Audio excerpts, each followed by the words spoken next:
welcome to my channel. My name is Angelina and today we're going to be doing my September wrap-up. So I managed to read 13 books in September, which is amazing. I am very happy with that number. Quite a bit of these books that I ended up reading, I did do special vlogs on them, and when we get to those books I will tell you what vlog it was for and also have that linked.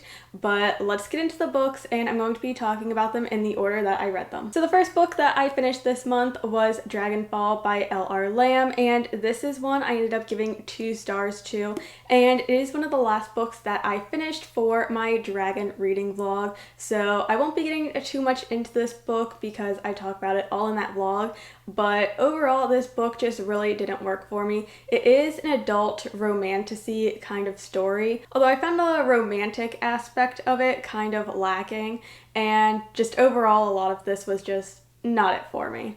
But again, if you want to hear my thoughts on this one, you can check out that video. I will have it linked in the cards and the description below. Next, I read Wild and Wrangled by Lyla Sage, and I gave this one 3.5 stars. It is one that I got from the library, and it is a small town second chance cowboy romance kind of story, and this one was really cute.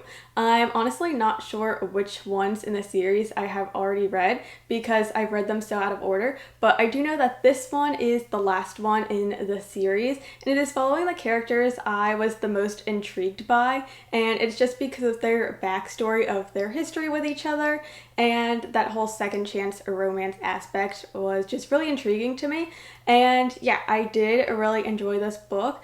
I really love the characters. My only flaw with it was some of the plot points that happened, specifically towards the end, but overall it was a really solid book. Next up we have Move, Think, Rest by Natalie Nixon, and this one is a self-help book, and I gave this one 2 stars. It definitely is not my favorite, although I don't tend to really enjoy a lot of self-help books. I just find them very lacking. But this one, the whole premise is about how moving, thinking, and resting can help you be more productive. And I guess my main problem with this book is just how long it is, which it is a very short book. It's only like 270 pages, I believe. But I feel like this could have been like a 1-page essay kind of thing, because the whole thing is how moving, thinking, and resting can help you be more productive. And once she tells you like how, that's like all there is. Everything else is just filler, and I was just pretty bored by it. Like, there was no reason for this to be a whole book in my opinion. But yeah, definitely not a favorite.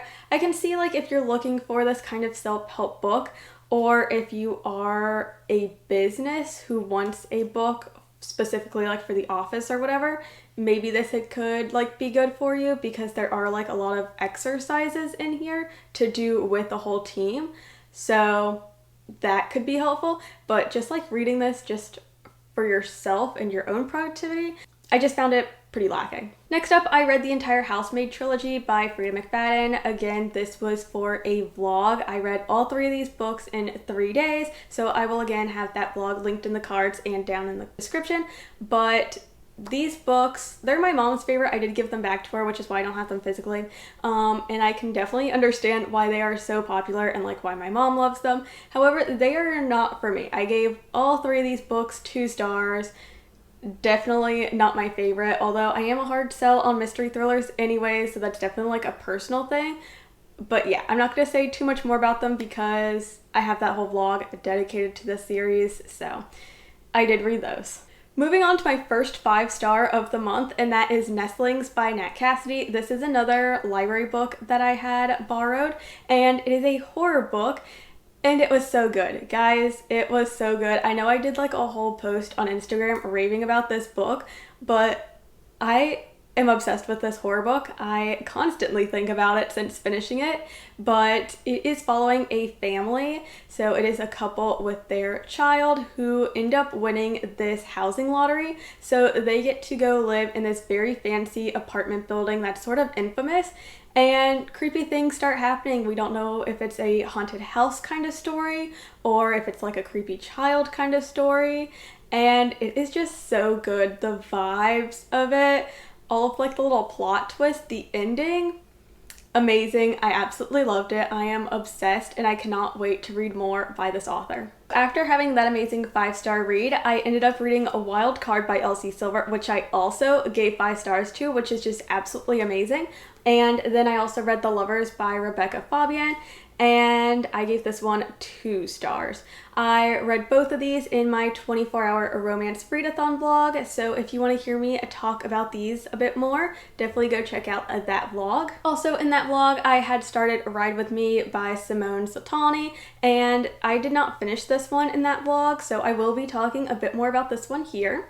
But I gave this one 3 stars. It is a Marriage of Convenience F1 romance, and I thought this one was really cute. I was really enjoying my experience of it at the beginning. However, there are some things in the end. I can't talk about it too much because that would spoil a lot of it. But our main character, Stella, she has a past with her ex in that they almost got married and he ended up standing her up at the altar, which is why she is in this marriage of convenience now, because she wanted to fix her reputation.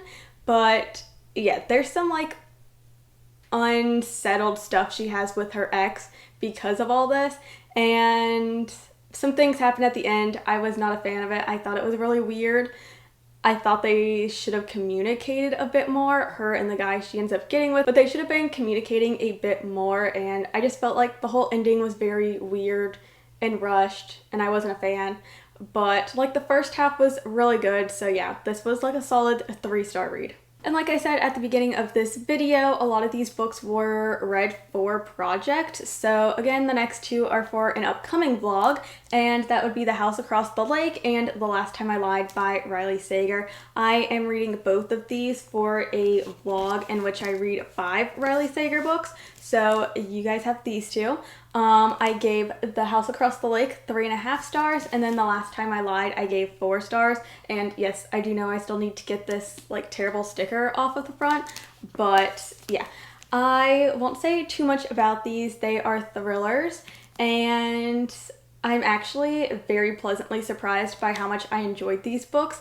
After reading the Housemaid trilogy, I was very skeptical diving into a couple more thrillers, but I'm very pleasantly surprised by how this vlog is going so far. Obviously, the ratings are a lot better, but yeah, this vlog will be coming out next Friday, so stay tuned for that. And then the last book that I read this month was A False Start by Elsie Silver. I did own the ebook of this one, but since I had given Wildcard 5 stars, I was desperately in the mood to read another Elsie Silver book.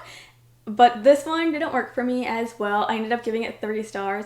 It does have sort of a similar trope in that it is, again, small town, like cowboy sort of romance. This one is actually an age gap romance with her brother's best friend. So not ex-boyfriend's dad, but brother's best friend. So very similar. I ended up picking it up because they had such similar tropes and I was looking for the same vibes, but this one just didn't work for me as well, and that's mainly just our main characters. They both have a lot of trauma that they are dealing with, and I feel like the way it came across in the stories wasn't as consistent, I guess. And like, I don't know how to describe that. It's not that like our characters were moody, but they were just very flip-floppy in their emotions. Like, one instance they will be like, I need to get with the other person immediately, and then the next moment they're like, I have my own life, I don't want to be with them, I don't want to deal with any of this. And like, they even continue that in like their interactions with each other. It's just very flip-floppy, and I just feel like you don't really know these characters by the end of the book and how they're truly feeling. I don't know, that's kind of how I was feeling about our characters. However, like the plot of it and all of like the conflicts and everything that was going on, I did really enjoy, so there was that. So a solid 3 star. I definitely still want to continue reading by Elsie Silver. But yeah, this one, not my favorite. However, the ending of it was super cute. I loved the ending, and how he was sort of, not necessarily groveling, but sort of wanting to do things for her, and it was just super cute. I absolutely loved the ending. So those are the 13 books that I read in September. Now let's talk about my numbers. Now, if you are new here, first of all, thank you for making it this far in the video. I really appreciate it. but my entire goal for this year is to read down my TBR. And at the beginning of the year, I was at 341 books, which is just so much, and it was giving me a lot of anxiety. But let's talk about my numbers and where I am currently. So I only have 32 ebooks, 36 audiobooks, 101 physical books, and that comes to a total of 169 books left on my own TBR, which is so much progress. I'm so proud of how much progress I've been making, especially doing these vlogs, which is why I want to continue them. It really pushes me to actually read the books that I own and to actually focus in on them. So I'm very proud with the progress that I made this month. And yeah, overall, I think this month, like, the average rating was 3 stars. So not the best, but I'm still very proud of myself for reading 13 books, the majority of which were on my actual TBR. So yeah, I'm making a lot of progress. I'm very happy with that. But thank you all for making it this far into the video. If you enjoyed it, don't forget to leave a like, subscribe, and comment a heart emoji, just because I ended up having 2 5 stars this month, and I have been really lacking 5 stars this year, so